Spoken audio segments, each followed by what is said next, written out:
Here is a mantra, a short one that I give you. You may imprint it in your hearts and let every breath of yours give expression to it. Do or die. We shall either free India or die in the attempt. Mahatma Gandhi, 1942, Gwalior Tank, Mumbai.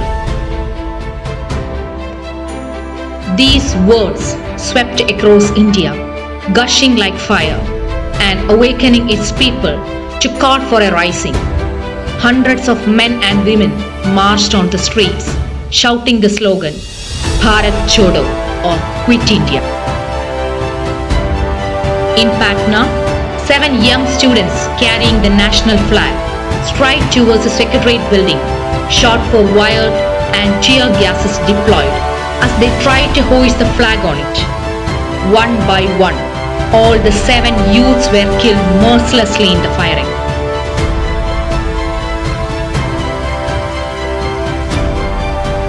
The question of India's independence is in that 1930s was an absurd idea to the British. Lord Lillingdon, then the Viceroy of India, was absolutely skeptical of India's ability for self-rule.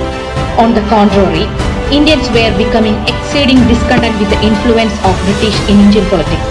Then came the Second World War, which made the Indians cooperation and support a necessity. Hence, a mission under Sir Stafford Cripps was sent promising full dominion status. It failed.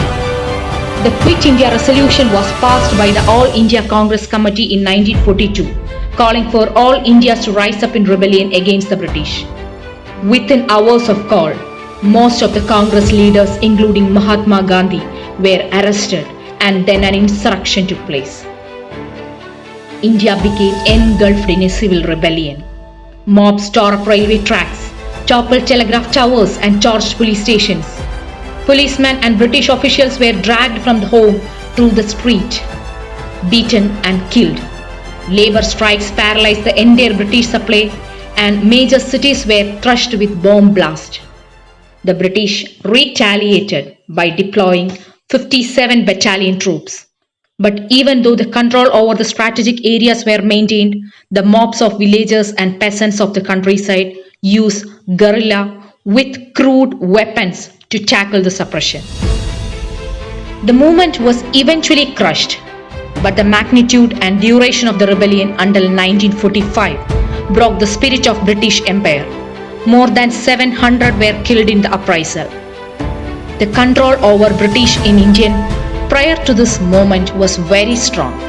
The British officials were convinced that the Congress did not have mass support and could be crushed easily. Instead, it was the illusion of the British legitimacy that was crushed and the popular appeal of Indian nationalism that was upheld.